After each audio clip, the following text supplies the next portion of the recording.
وبس يا سيدي الحكاية خلصت بالتلاتة. ألف مبروك للنادي الأهلي الفوز على اتحاد جدة في ربع نهائي كأس العالم والصعود لنصف نهائي كأس العالم بثلاثية مقابل هدف.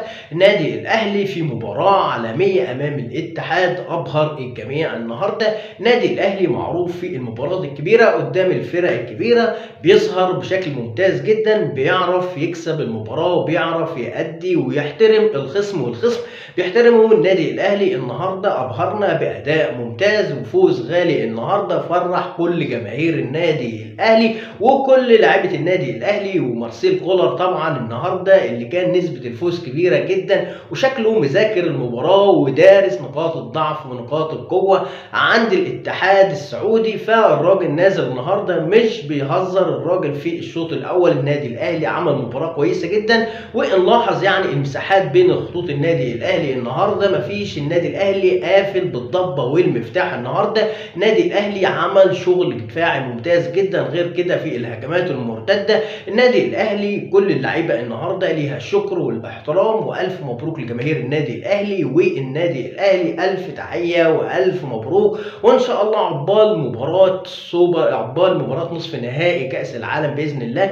والفوز على الفريق البرازيلي. دي بدايه المرحله او بدايه الجبل اللي هيتسلقه النادي الاهلي عشان يقدر يوصل لنهائي كاس العالم باذن الله، وعشمانين في ربنا. طبعا انا بقالي اسبوعين قبل ما نخش الفيديو متصدع، دماغي وجعاني بصراحه، كان من جماهير الاتحاد او من جماهير الاهلي، خاصه وجعاني اكتر من جماهير الاتحاد، والتحفيل الكبير والثقه الزايده اللي عندهم طبعا بفوز الاتحاد على الاهلي. والاتحاد كعبه عالي على النادي الاهلي، واجه النادي الاهلي في 3 لقاءات، النادي الاهلي ما حققش ولا فوز في السوبر المصري السعودي او في البطوله العربيه او في كاس العالم نسخه 2005. النادي الاهلي ما حققش ولا فوز، لكن ظاهر وواضح جدا على لعيبه النادي الاهلي نازلين المباراه قوه قتاليه، لعب ممتاز، اداء ممتاز.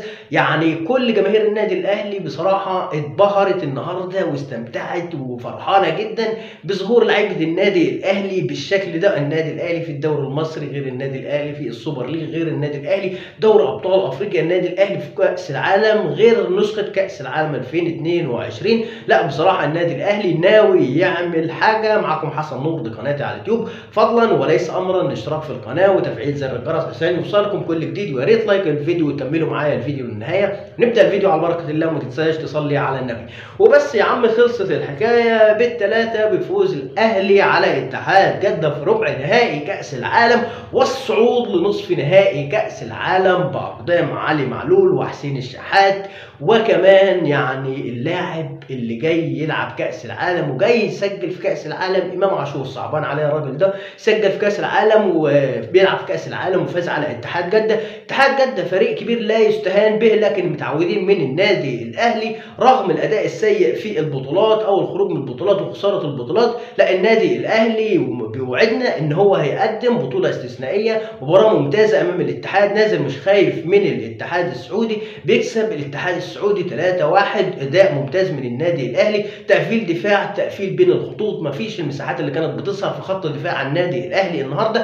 كولر مذاكر ودارس وفاهم، والراجل ما بيهزرش عشان الناس اللي بتطلع تنتقد كولر بعد الخساره من اي مباراه بيقول لك ده مدرب على قد والراجل ده شطب. لا الراجل ده يقول لك انا ما شطبتش، انا عندي في الخزائن بتاعتي افكار كتيره لسه عايز لعيبه تطبقها، لعيبه تنزل في المباراه بروح الفلنه وشرسه، يعني لعيبه تنزل تأدي، لعيبه عايزه تثبت نفسها، لعيبه عايزه تكسب المباراه. وده اللي ظهر من لعيبه النادي الاهلي. طبعا كل الشكر والاكبر يعني الحاجه اللي انا اشكر عليها النهارده بصراحه محمد الشناوي اللي كان السبب في الفوز بصد ضربه الجزاء. يعني جايه في وقت رخم، جايه في وقت ان انت متقدم فيه، لو اتسجلت ضربه الجزاء دي يعني الشوط الاول هيخلص 1-1، نتيجه ايجابيه ممكن ترجع الاتحاد للمباراه، ممكن ترجعه متحمس في بدايه الشوط الثاني. النادي الاهلي ينزل هبطان او يعني نازل روحه القتاليه مش عاليه،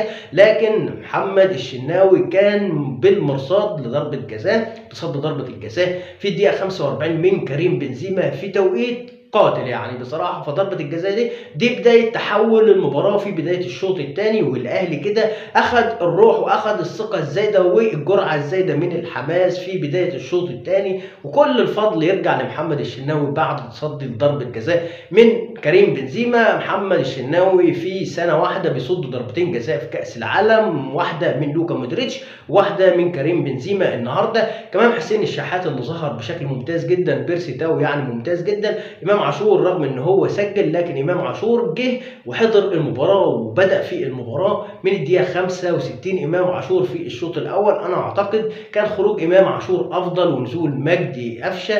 امام عاشور رغم ان هو سجل لكن ما بداش او ما ظهرش بشكل ممتاز جدا في المباراه دي، خاصه في الشوط الاول. لعيبه ظهرت بشكل ممتاز جدا. كوكا يعني حاجه توقعناها ان هو يقدم مباراه كويسه جدا، رغم الناس كانت منتقده ومعترضه يعني ان كوكا يكون في التشكيله الاساسيه. لا بالعكس، لاعب ممتاز جدا، ظهر بشكل ممتاز. مروان عطيه اللي اخذ رجل المباراه. انا عايز مروان عطيه بتاع المباراه بتاعه الاتحاد دي يكون كل مباراه مع النادي الاهلي. يا ريت لعيبه النادي الاهلي تحفظ شريط المباراه بتاعه الاتحاد دي، عشان لما تيجي تلعب في الدوري او تلعب في دوري الابطال تفتكر وتتفرج على المباراه وتلعب لنا بالشكل ده. احنا عايزين لعيبه النادي الاهلي والنادي الاهلي في كل مباراه في الدوري او في دوري ابطال افريقيا النادي الاهلي يظهر بالمستوى ده ويلعب بالمستوى ده ويمتعنا بالمستوى ده ويسجل اهداف بالشكل ده. احنا رغم ان هو كهربا لعب النهارده بشكل ممتاز جدا، لكن كهربا كان يقدر يغير نتيجه المباراه لأربعة وخمسة بالفرص اللي ضيعها.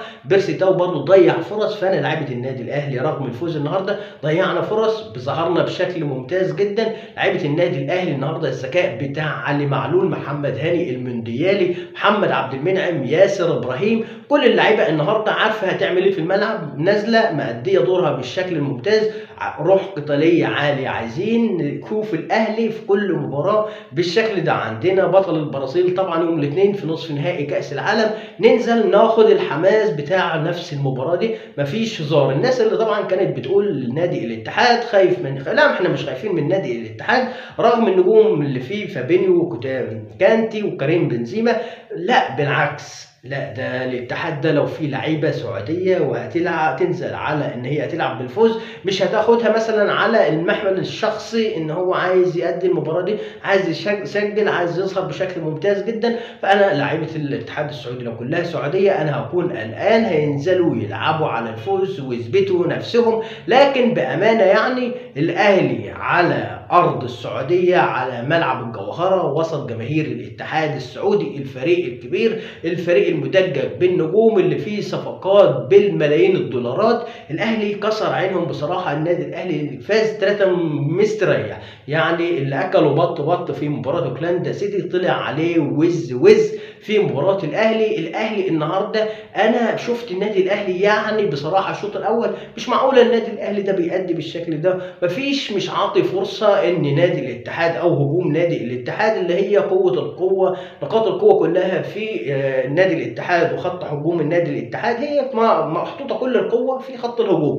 يعني عجزوا ان هم يدخلوا ويتوغلوا مشوا براحتهم. لا النادي الاهلي مقفل خطوطه النهارده ممتاز. اللعيبه بتلعب بكزان كده وبتلعب بذكاء، واللعيبه هاديه ما عندهاش قلق ما عندهاش خوف، وكولر قاعد بره مبسوط ومزاجه عال. فطبعا كل الناس اللي بتقول لك لا يا عم مارسيل كولر ده راجل جاي يشحت كوره، الراجل ده على الله، لا الراجل ده ظهر النهارده في مباراه كبيره، مباراه فيها كريم بنزيما، فيها كانتي، فيها فابينيو، فيها لعيبه كتيره، فيها لعيبه بتلعب في المنتخب السعودي. يعني قال لك انا بظهر باداء شغلي شغال وتكتيك وفكر ممتاز جدا ومذاكر المباراه دي وعارف نقاط الضعف وعارف نقاط القوه. وفي فيديو برضو اللي اتكلمت فيه عن نقاط الضعف ونقاط القوه عند فريق الاهلي وفريق الاتحاد، ذكرت نقاط الضعف اللي عند الاتحاد السعودي هي في متمثله في خط الدفاع وفي خط النص. الراجل المدرب لحد دلوقتي مش لاقي التوليفه اللي يقدر يظبط بيها خط النص. عنده برضو في خط الدفاع يعني بيواجهوا صعوبه في واحد 1-1 لعيبه النادي الاهلي. شفنا التحركات النهارده، شفنا اللعيبه بتلعب مستريح، اللعيبه بتروح للجول مفيش حد بيوقفها. 3 اهداف النهارده، هدف امام عاشور او هدف حسين الشحات المونديالي الهدف الجميل، وحسين الشحات بقى هداف كاس العالم مع ميسي ومع رونالدو ومع لعيبه كتيره. فطبعا امتعنا الاهلي النهارده بالثلاثه. كل جماهير النادي الاهلي او معظم الجماهير بصراحه كانت مش واثقه في الفوز. ليه بقى؟ في نتائج قبل كده في الدوري او دوري ابطال افريقيا والخساره السوبر الافريقي والخروج من السوبر ليج، فطبعا دي كلها مؤشرات ان النادي الاهلي مش كويس، النادي الاهلي مش احسن حاجه. احنا كنا الاهلي بيفوز وبيبقى ممتاز جدا، لا النادي الاهلي كان بيظهر في المونديال بيلعب مباراه كويسه جدا. لا الاهلي سيء في الدوري، لكن بصراحه ما استمتعنا. النادي الاهلي الموسم ده افضل مباراه ليه بعد مباراه الوداد في نهائي دوري ابطال افريقيا اللي فاز بيها النادي الاهلي وتوج بدوري الابطال. بيلعب مباراه امام الاتحاد، افضل مباراه للنادي الاهلي في الموسم بصراحه. فيا ريت لعيبه النادي الاهلي النهارده اللي شفناها امام الاتحاد نشوفها امام بطل البرازيل، وان شاء الله نشوفه في نهائي كاس العالم. عايزين نوصل يا جماعه كاس العالم من الاخر. يا عم كولر جهز اللعيبه، اشحن اللعيبه حماس وطاقه وحيويه، اثبت على التشكيله اللي انت شغال بيها دي. انا موديست مش عارف ده الراجل جاي يعمل ايه بالظبط، شايلنا ذنوب ولا ايه؟ الراجل نزل من هنا اخذ الكارت الاحمر من هنا، لكن ما نقولش النهارده كل اللعيبه لعبت بشكل ممتاز جدا. واضح جدا اللعيبه نازله عايزه تثبت نفسها، عايزه تعمل حاجه. اللعيبه يعني من الاستفزاز والتحفيل بتاع جماهير نادي الاتحاد، اللعيبه طبعا مشحونه، ومش هنسيب المباراه دي للاتحاد، ولازم للتاريخ نادي الاهلي يفوز بيها، ويفوز بيها كمان مش 1 أو 2 او الفوز من هدف من ضربه جزاء. لا يا جماعه احنا نفوز بسكور عالي من في بدايه الشوط الثاني. بصراحه شفت الاتحاد ضاغط ومتحمس، انا قلقت بصراحه وكذا فرصه غير الفرصتين اللي صدهم الشناوي طبعا قبل ضربه الجزاء. انا قلقت على النادي الاهلي ان نازل الاتحاد متحمس، لكن هدف حسين الشحات ده خلص المباراه، قتل المباراه. بعديها ب3 دقائق امام عاشور بيسجل هدف، كده المباراه صبت في صالح النادي الاهلي. مات معنويا الاتحاد وجماهير النادي الاتحاد على ملعب الجوهره على ارضهم وسط جماهيرهم. الاهلي اكتسح الاتحاد.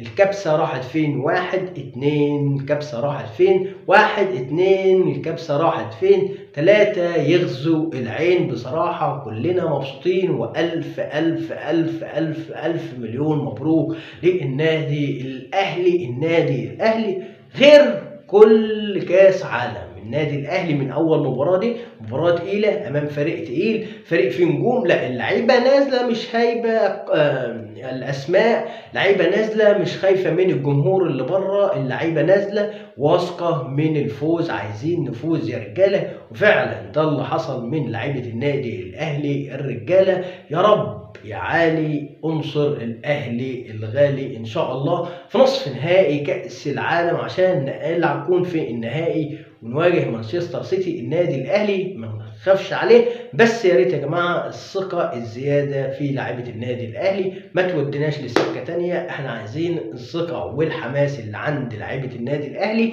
توصلنا لنهائي كاس العالم للتاريخ. النادي الاهلي بجمهوره، النادي الاهلي بلاعيبته، النادي الاهلي بمارسيل كولر، النادي الاهلي ان شاء الله لنهائي كاس العالم. كده وصلنا لنهايه الفيديو. كان معكم حسن نور، قناتي على اليوتيوب. فضلا وليس امرا الاشتراك في القناه، تفعيل زر الجرس عشان يوصلكم كل جديد. والسلام عليكم ورحمه الله وبركاته.